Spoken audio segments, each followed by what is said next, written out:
Welcome to the deep dive. Okay, so everyone knows Guinness, right? That famous Irish stout. Oh, yeah, absolutely. Iconic. But today, we're going a bit deeper. We're looking at the real story that apparently inspired this new Netflix show, House of Guinness. Mm-hmm.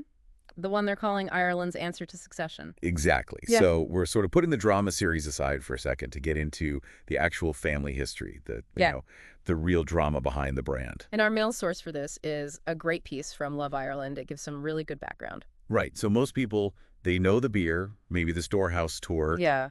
But this is about the dynasty behind it. We want to give you, the listener, a richer picture of this really powerful and fascinating Irish family. So our mission, basically, is to pull out the really interesting bits from that Love Ireland article, give you the inside scoop on the real history, so when you watch the show, you've got that extra layer. Yeah, like knowing the story behind the story. And the article kicks right off with that succession comparison. It does. Family feuds, power struggles, betrayal. You know, the usual suspects when big money and legacy are involved. But the key thing here, and the article stresses this, is that it's inspired by a real family. This isn't purely made up. No, not at all. And it seems the flashpoint, the main conflict the series might focus on, really ignited after the death of Sir Benjamin Guinness. Okay, Sir Benjamin. But before him, we should probably mention Arthur Guinness, right? The guy who started it all. Oh, absolutely. You have to start with Arthur. 1759, St. James's Gate Brewery. And that lease, the article mentions it, a 9,000-year lease. I know. 9,000 years. Can you imagine? That's some serious confidence. It really is.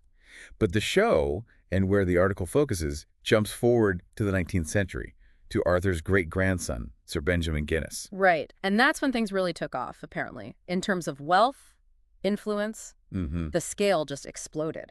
So, Sir Benjamin, what does the article say about him? Was he just, lucky inherit? Doesn't sound like it. The article paints him as a real empire builder. Hugely expanded the business, made a vast fortune. Okay. But it wasn't just about the beer. He was big into philanthropy.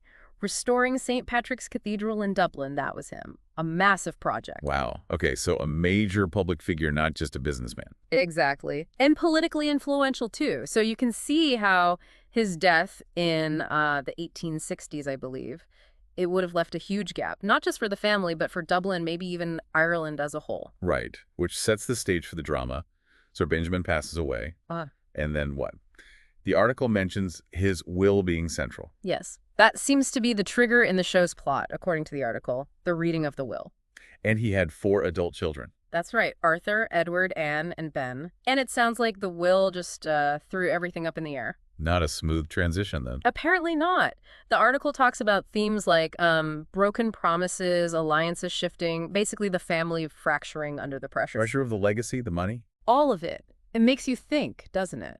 Right. How does any family handle that kind of inheritance, that kind of, weight of expectation? It's a lot. And what's interesting, the article points out this series won't just focus on the wealthy Guinness family. No, it seems they're weaving in stories of ordinary Dubliners, too, people whose lives were connected to the brewery, the family's business. That adds a whole different layer, doesn't it? The contrast between the elite world and the working people of the city. Definitely.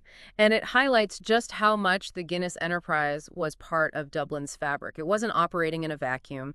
It was a huge employer, a major economic force. So you get that social context, too. Okay, let's talk about who's making this show. The Love Ireland piece mentions the writer, Stephen Knight. Yeah. Peaky Blinders. Exactly. That tells you something immediately, right? It sets a certain expectation, definitely. Knight's known for that kind of gritty, atmospheric, historical drama, complex characters, sharp dialogue. Slow burn, maybe. Could be. And the director, Tom Shankland, also has a strong track record. So visually, you'd expect it to be pretty impressive. That combination suggests, quality drama. And the cast. The article lists some names. James Norton. Dervla Kirwan, Jack Gleeson, who people will know from Game of Thrones. Oh, right. And then the actors playing the 4 heirs, Anthony Boyle, Fionn O'Shea, Louis Partridge, Emily Fairn. Lots of strong Irish talent mentioned. Yeah, it sounds like a really solid ensemble, which you need, I think, to properly portray the dynamics within a powerful family like that. Lots of nuance needed. Beyond the family drama, the setting itself, 19th century Ireland, must be a big part of the appeal. Oh, for sure. The article anticipates seeing, Dublin streets, maybe some of the grand Guinness estates. It's going to look fantastic, presumably. A real visual journey back in time. And like the article suggests, it might make you, the listener, think about visiting some of these places, see the real history. Which kind of leads to the bigger picture, the significance for Ireland itself. Hmm. This show puts Irish history, Irish culture, on a huge global platform, Netflix. Yeah, that's a really good point. The Guinness story, warts and all, is so tied up with Dublin's development and, Irish identity in many ways. Beyond just the brewery. Absolutely. Their impact on the city, on philanthropy.